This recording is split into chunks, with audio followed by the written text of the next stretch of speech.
السلام علیکم. آپ سب کو یوم آزادی مبارک.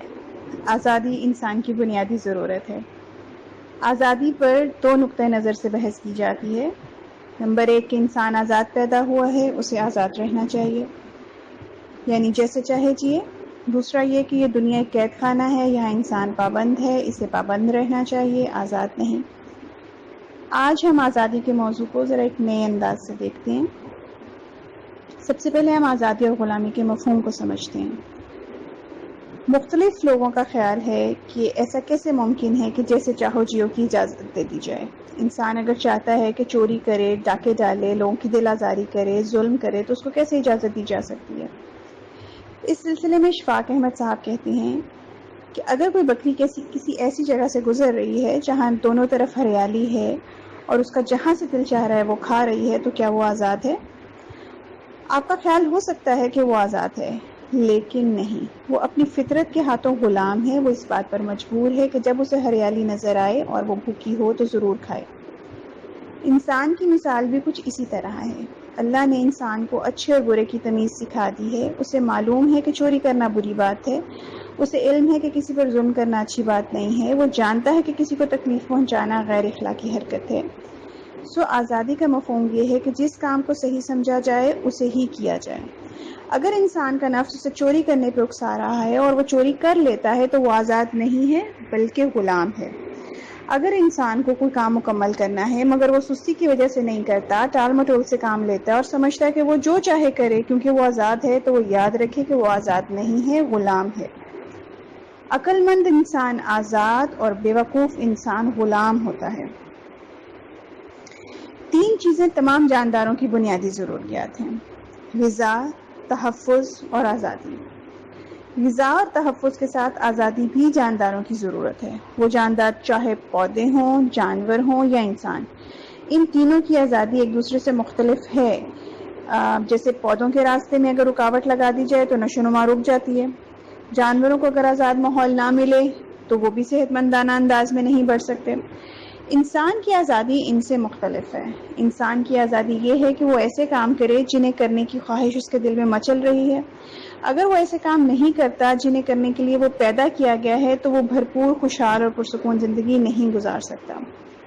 آپ ذرا اپنے ارد گرد نظر دوڑائیں، ذرا سوچیں آپ کن لوگوں کی عزت کرتے ہیں. یقیناً ان لوگوں کی جن کی زندگی کا کنٹرول، ریموٹ کنٹرول ان کے اپنے ہاتھ میں ہوتا ہے، جن کے قول و فعل میں کوئی تضاد نہیں ہوتا، جو کسی کے ساتھ بدتمیزی نہیں کرتے، جن کا کوئی سکینڈل نہیں ہوتا، جو مستقل محنت کرتے ہیں، اپنی صلاحیتوں کی بل بوتے پہ کامیابیاں حاصل کرتے ہیں. یہ وہ لوگ ہوتے ہیں جو آزاد ہوتے ہیں، یہ نفس کے غلام نہیں ہوتے. آزادی کے حوالے سے حضرت علی کرم اللہ وجہہ نے بڑی خوبصورت بات کی ہے کہ دنیا میں 2 طرح کے لوگ ہوتے ہیں. ایک وہ جنہوں نے اس دنیا میں اپنے آپ کو بیچ کر ہلاک کر لیا، اور دوسرے وہ جنہوں نے اپنے آپ کو خرید کر آزاد کر لیا. یہاں یہ سوال پیدا ہوتا ہے کہ کیا انسان دولت کا غلام بن سکتا ہے؟ کیا سونا چاندی میں اتنی طاقت ہے کہ وہ انسان کو غلام بنا لے؟ قطعی نہیں. انسان اپنے لالچ کا، اپنے غصے کا، اپنی خواہش نفس کا غلام بن جاتا ہے. دولت میں اتنی طاقت نہیں ہے کہ وہ انسان کو غلام بنا سکے. آئندہ کبھی آپ کو کسی پہ غصہ آئے اور غصے پہ قابو پا لیں تو سمجھ لیجئے کہ آپ آزاد ہیں. اگر کبھی سستی غالب آئے اور کسی ضروری کام کو کرنے کے بجائے غیر ضروری کام میں مصروف ہو جائیں تو سمجھ لیں کہ آپ غلام ہیں. اگر کبھی کوئی غیر صحت بخش کھانا آپ کے سامنے آئے اور آپ کو احساس ہو کہ یہ آپ کی صحت کے لیے صحیح نہیں ہے اور آپ اسے نہ کھائیں تو سمجھ لیجئے کہ آپ آزاد ہیں. اگر کبھی کوئی شخص آپ سے مدد طلب کرنے آئے اور آپ اس کی مدد کرنے کے قابل بھی ہوں مگر اپنے کمفرٹ زون سے باہر نکل کے اس کی مدد نہ کریں تو سمجھ لیجئے کہ آپ غلام ہیں. اگر صبح اٹھنا ضروری ہو اور آپ اپنی نیند کو پریفرنس دیتے ہوئے سوتے رہیں تو سمجھ لیجئے کہ آپ غلام ہیں. ایک اچھی زندگی گزارنا غلامی نہیں ہے. غلامی تو بری زندگی گزارنا ہے. دیکھیے، جو شخص سب سے محبت کرتا ہے بغیر کسی لالچ کے وہ خوش نصیب ہے، اچھی زندگی گزار رہا ہے، آزاد ہے. اس کے برعکس جو شخص لوگوں سے نفرت کرتا ہے، اپنی آگ میں خود جل رہا ہے، وہ غلام ہے. جو شخص سستی اور کاہلی کی وجہ سے اہم کاموں کی قربانی دے رہا ہے وہ اچھی زندگی نہیں گزارے گا، وہ غلام ہے. جو شخص اپنا کام ذمہ داری سے کر رہا ہے، اپنی اور دوسروں کی نظر میں قابل عزت ہے، وہی آزاد ہے اور وہی بہتر زندگی گزار رہا ہے. اپنی نظر میں قابل عزت ہونا بہت ضروری ہے۔ ایک بار ایک شخص حضرت امام جعفر صادق رحمۃ اللہ علیہ کی خدمت میں حاضر ہوا اور اپنی تنگ دستی کا ذکر کرنے لگا کہ میں بہت غریب ہوں، نہایت مفلس ہوں، میری آمدنی سے میرا خرچ پورا نہیں ہوتا، میں ایسا کرتا ہوں، میں ویسا کرتا ہوں۔ خیر، حضرت امام جعفر صادق نے اپنے ایک آدمی سے کہا کہ جاؤ فلاں مقدار میں دینار لا کر اسے دے دو۔ جب وہ رقم لینے کے لیے آدمی چلا گیا تو اس شخص نے کہا کہ حضرت، میں خدا کی قسم میرا مقصد آپ سے کچھ مانگنا نہیں تھا۔ امام جعفر صادق رحمۃ اللہ علیہ نے فرمایا، میں نے بھی یہ نہیں کہا کہ ان باتوں سے تمہارا مقصد مجھ سے کچھ طلب کرنا تھا، البتہ میں تمہیں ایک نصیحت کرتا ہوں۔ تمہیں میری نصیحت یہ ہے کہ تمہیں جو بھی مشکل، پریشانی اور سختی پیش آئے اسے لوگوں کے سامنے بیان نہ کرو، کیونکہ اس طرح تم حقیر ہو جاؤ گے۔ اسلام کو یہ بات پسند نہیں کہ مومن دوسروں کی نظر میں حقیر ہو جائے۔ مصنوعی طریقے سے بھی اپنی عزت کی حفاظت کرو۔ آج ہمیں یہ بات سمجھنا ہے کہ کچھ حاصل کرنا اتنا اہم نہیں ہوتا جتنا اہم کچھ بننا ہوتا ہے۔ آزاد ہونا انسان کی بنیادی ضرورت میں سے ہے۔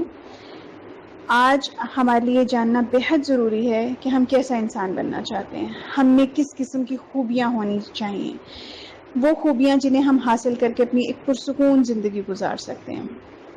آج ہم کیا کریں گے؟ آج ہم وہ 3 خوبیاں لکھیں گے جو ہم اپنے اندر پیدا کرنا چاہتے ہیں، جو ہمیں ایک آزاد انسان بننے میں مدد دیں گی۔ مثلا وقت کی پابندی، مسکراہٹ، مشکلات کا مقابلہ سامنا بہادری سے کرنا۔ انہیں لکھنے کے لیے ان 3 خوبیوں کو لکھیے، کسی جگہ پر لکھیے اور پھر اپنے آپ سے سوال کیجیے، کیا وقتاً فوقتاً کبھی آپ نے ان خوبیوں کا اظہار نہیں کیا؟ اگر آپ درگزر کی خوبی پیدا کرنا چاہتی ہیں تو کیا ایسا نہیں ہوا کہ آپ نے بہت سے مواقع پہ درگزر سے کام لیا؟ یا آپ اپنے غصے پہ قابو پانا چاہتی ہیں تو کیا ایسا نہیں ہوا کہ آپ نے بہت سارے مواقع پہ اپنے غصے پہ قابو بھی کیا؟ یقیناً ایسا کیا ہوگا، ہم سب کرتے ہیں۔ ہو سکتا ہے کہ ہمیں اس وقت یاد نہ آ رہا ہو، لیکن تھوڑی دیر کے لیے غور کریں، آپ کو بہت سارے لمحات یاد آئیں گے کہ جب آپ نے ان خوبیوں کا اظہار کیا تھا۔ آج ان 3 خوبیوں کو لکھ لیجئے، اگر ممکن ہو تو ان مواقعوں کو بھی لکھ لیجئے جب آپ نے ان خوبیوں کا اظہار کیا تھا، اور ہر خوبی کے لیے اللہ کا شکر ادا کریں، دل سے محسوس کریں کہ یہ خوبیاں آپ کے اندر موجود ہیں۔ اس لسٹ کو اپنے پاس رکھیں اور دن میں کم از کم 5 مرتبہ اسے نکال کر دیکھیں اور دل سے اللہ کا شکر ادا کریں کہ اس نے آپ کے اندر یہ خوبیاں رکھی ہیں۔ جیسے جیسے آپ اللہ کا شکر ادا کریں گی، اللہ تعالیٰ انہیں مزید مستحکم کرتا جائے گا انشاءاللہ۔